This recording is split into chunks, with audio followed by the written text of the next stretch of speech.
Alright YouTube, so hey, let's do a cooking video. And yeah, I'm kind of having to squat down because, well, I have my camera rather precariously perched. I'm making gluten-free meatballs. I'm going to show you both the basic version and the slightly more amped up version. What goes into a basic gluten-free meatball? Okay, well, you're going to need the major protein. You're going to need some kind of a breading, and that's more air quotes breading, and then a binder and flavorings. So in my case, I am using salt, pepper, garlic powder, and a basic Italian seasoning blend. This happened that I got at Aldi as my seasonings, so that gives it both the Italian flavor. A basic Italian seasoning blend has rosemary, thyme, oregano, some dried basil in it, and some margarine apparently, and some sage, or at least that's what mine has. Yours might differ, varying. Garlic powder is going to be our source of garlic because, well, how can you cook Italian without having garlic in it? Of course, then again, I say this as somebody who's of German and Scots-Irish descent. Salt and pepper just taste because, well, it helps balance out flavor. Our binder is simply going to be 1 egg. Our meat, I'm using ground turkey today. Feel free to use ground beef, ground pork, whatever you like. I like ground turkey because it's a little bit easier to raise a turkey than it is to raise a cow. So it does tend to be both a little bit cheaper financially and a little bit easier in the environment.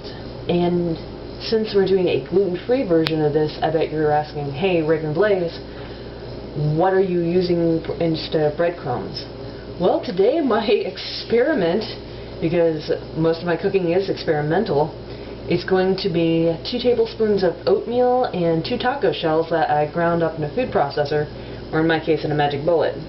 So I have my Italian seasonings and my oatmeal taco shell mixture in here. And I use dried taco shells and cooked ones prepared. So I'm going to put that in my bowl. Hopefully you can see that. I've got the egg, I've got the turkey, and I've got pepper in there. So we're going to put that in. I'm using about half a teaspoon of salt. I used about basically half a teaspoon of pepper, and I used, I don't know, about a tablespoon, maybe a tablespoon and a half of my Italian seasoning. I've got basically a teaspoon, maybe a teaspoon and a half of garlic powder, sorry, not garlic pepper. That would make 1 spicy meatball. And, well, basically from that, all you gotta do is mix it. Just run it through your fingers. Smash it, mix it. If you happen to get any eggshell in it, take that out. Because what is a meatball? Basically it's meat bound together with egg and solidified, cooked either in a sauce or in a pan with some seasonings. And that's basically what it will look like. You might want to make this a little bit drier because this is a bit of a wet meatball. That's a bit of a wet meat mixture. But I don't mind that because I'm going to bump it up a notch. This might be your basic. All you have to do is roll it into balls, put it in a baking sheet and bake it for, I don't know, 20-30 minutes or until they're done. But we're going to bump it up a notch. And as you'll notice, I only used 1 hand to mix my turkey. So I have 1 hand free that's now covered in ground turkey because, well, we want to eliminate risk of salmonella, or eliminate risk of cross-contamination. So with my non-turkey covered hand, I diced up a quarter of a bell pepper and some onion. So we're going to toss that into our mixing bowl because this will add some more flavor. This will add a little bit more substance. And, well, what has become my goal in my cooking is to honestly make it a little bit more healthy for my partner, Silverwolf, and I, or should I say my fiance, Silver Wolf, and I, while we were out in Oregon. She proposed, and yeah, I said yes. So, yeah, I'm engaged again. And I say that as again because those of you who have been following me for a while might remember I have been engaged once. So it's kind of nerve-wracking when Silver Wolf asked me to marry her. So, again, our turkey-covered hand, we're going to give this a good mix. Boy, this smells good. I wish you guys could smell it. The garlic and the onion and the Italian seasonings are really starting to come out. Again, you might want to have a little bit drier consistency. You might want to add a little bit more breadcrumbs, but for the purpose of doing this video, I'm not going to. So, what do we do now? We've got our mixture. We've got our meaty mixture.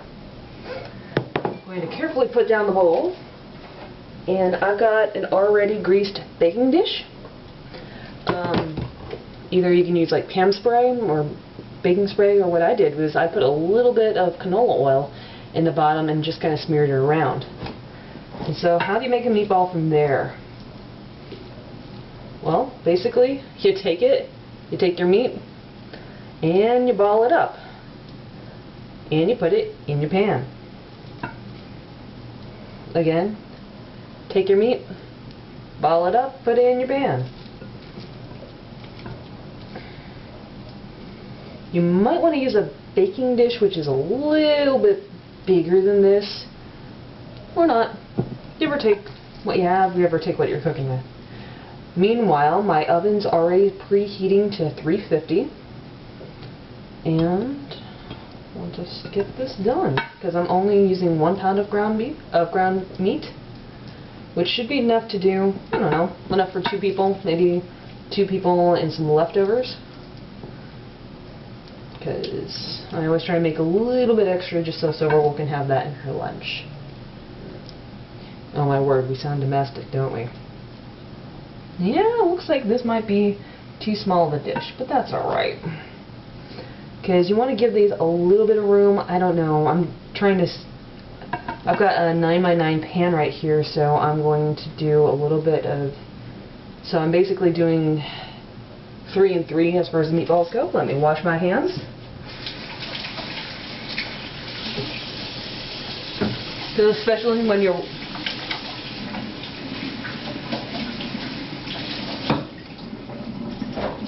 you're working with ground poultry, it's very important to eliminate cross-contamination. So that means washing your hands, washing your utensils, washing your cutting boards. So when you're all done making up your balls, for lack of better terms, it will look like that. So we're going to pop these into the oven, 350, so for, I don't know, 20, maybe 30 minutes. Basically, you're looking for an internal temp of 165, or when you cut into it, it looks thoroughly done. So that's about it. Hopefully I'll see you in the next video where we'll actually have these puppies out, and I will show you how to make an easy pan tomato sauce. Peace out.